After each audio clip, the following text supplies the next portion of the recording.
Assalamualaikum warahmatullahi wabarakatuh. Kami dari tim KKG Kajen TV mengucapkan Dirgahayu Republik Indonesia ke-75 tahun.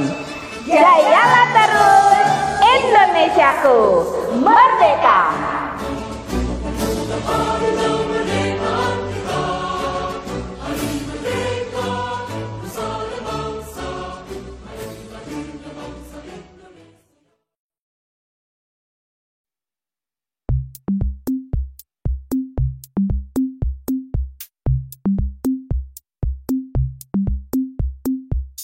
Assalamualaikum semuanya.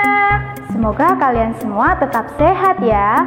Berjumpa lagi dengan Bu Mekar. Hari ini kita akan belajar tema 2, bermain di lingkungan, subtema 2, bermain di rumah teman. Tapi sebelumnya jangan lupa ya, subscribe, tekan tombol loncengnya, like, share, dan komen. Ayo anak-anak, kita mulai belajarnya. Benny datang ke rumah Udin bersama Edo, Siti, dan Lani. Mereka memetik buah bersama. Mereka bermain dengan riang. Ayo anak-anak, perhatikan gambarnya. Apa yang sedang dilakukan Benny dan teman-teman? Iya, benar sekali. Benny dan teman-teman sedang memetik buah jambu. Bagaimana cara memetik buah jambu? Ada yang memanjat pohon, ada yang menggunakan galah.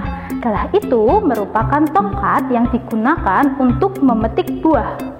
Lalu ada juga yang memetiknya dengan tangan.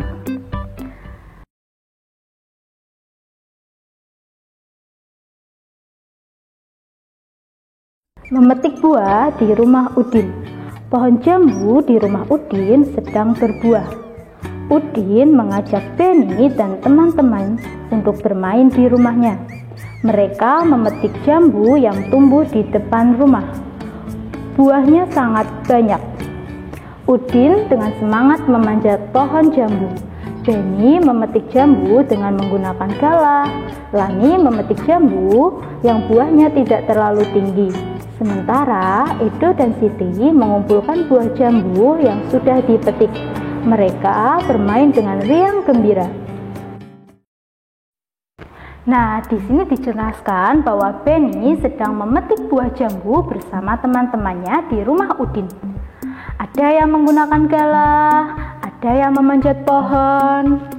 Nah, anak-anak, apa yang dilakukan Benny dan teman-teman?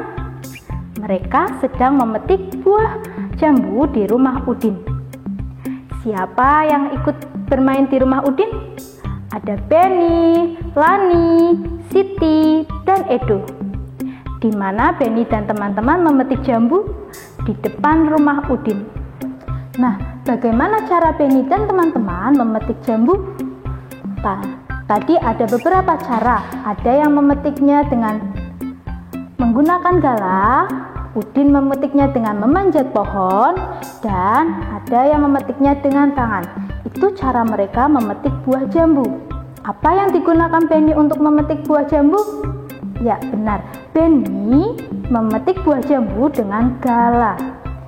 Nah, gerakan memetik jambu itu dengan tangan dapat dijadikan sebuah gerakan tarian. Nah, ini ada gerakan si Lani sedang memetik buah jambu. Ternyata gerakan Lani ini bisa dijadikan gerakan dalam tari. Ayo kita perhatikan. Nah, ini gerakan kepala dimulai dari yang pertama, menengok ke kiri. Nah, anak-anak coba dipraktekkan ya, menengok ke arah kiri. Lalu gerakan kedua, menengok ke kanan. Gerakan ketiga adalah menengok ke atas atau menenggalah. Itu melihat ke atas kepalanya ya. Dan yang keempat, gerakan menengok ke bawah atau menunduk. Untuk gerakan tangan dimulai dari mengayun tangan ke atas, ke bawah, ke kiri, dan ke kanan. Jadi gerak-gerakan ini bisa kalian pakai untuk berlatih menari ya anak-anak. Nah, ketika memetik buah jambu, Beni memetik 7 buah jambu, Udin memetik 7 buah jambu, dan Lani memetik 7 buah jambu. Semua jambu yang telah dipetik dikumpulkan oleh Edo dan Siti. Jambu tersebut dimasukkan ke dalam keranjang. Berapa jumlah jambu yang ada di dalam keranjang? Nah, berarti di sini kita tahu untuk menghitung jumlahnya kita bisa menggunakan penjumlahan berulang karena angkanya sama ya, yaitu 7 ditambah 7 ditambah 7. Nah, karena di sini kita belajar perkalian, kalau ada penjumlahan berulang yang angkanya sama, kita ubah ke dalam perkalian ya. Kita hitung dulu 7-nya. Ada berapa anak-anak? Ya benar, ada 3. Berarti 3 dikalikan angka yang sering muncul itu. Angka yang sering muncul yaitu 7. Berarti 3 dikali 7 sama dengan 21. Jadi jumlah jambu yang ada di dalam keranjang yaitu ada 21 buah.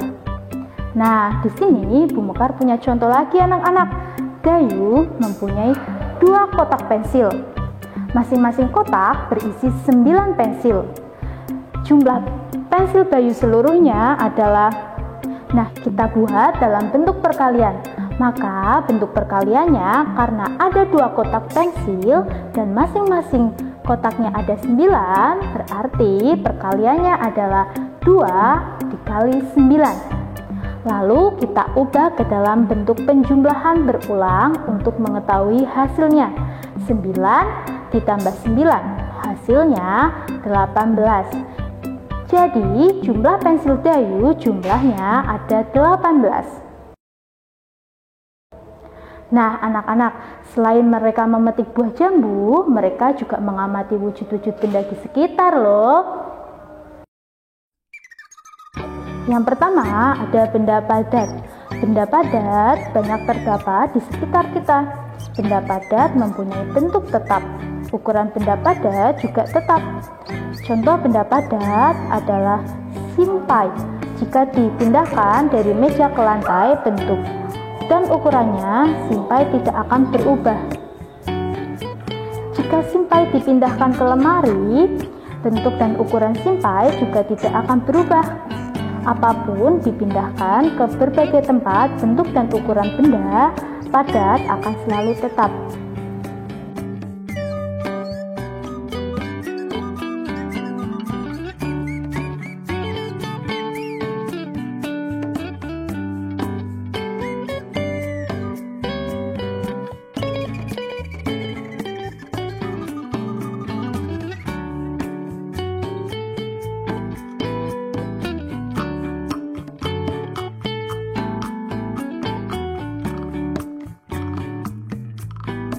Selanjutnya benda cair. Masih ingat apa benda cair itu? Apa saja bentuk benda cair yang ada di rumahmu? Benda cair berbeda dengan benda padat. Bentuk benda cair menyerupai bentuk wadahnya. Jika air teh dipindahkan ke kaleng, bentuknya menyerupai kaleng. Walaupun telah dipindahkan, jumlah benda cair akan selalu tetap. Benda gas. Kita dapat menyentuh benda padat dan benda cair dengan tangan kita. Kita juga dapat melihat benda padat dan benda cair dengan jelas.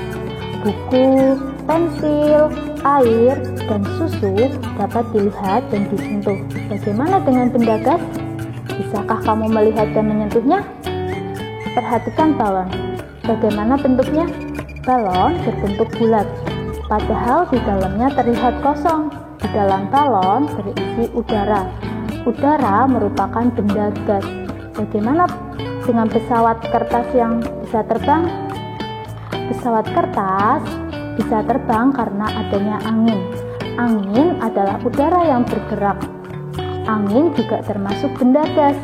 Gas tidak bisa dilihat dan disentuh, namun gas menempati ruang. Sesuatu yang menempati ruang berarti memiliki volume. Gas memiliki volume meskipun tidak dapat dilihat dan disentuh. Volume dan bentuk benda gas berubah-ubah.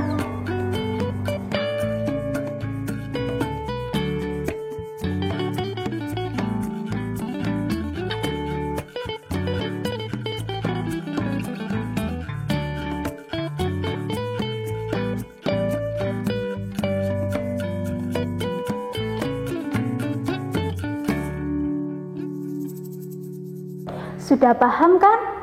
Cukup sekian pembelajaran dari Bu Mekar. Semoga bermanfaat. Sampai ketemu di pembelajaran selanjutnya. Tetap semangat. Wassalamualaikum semuanya.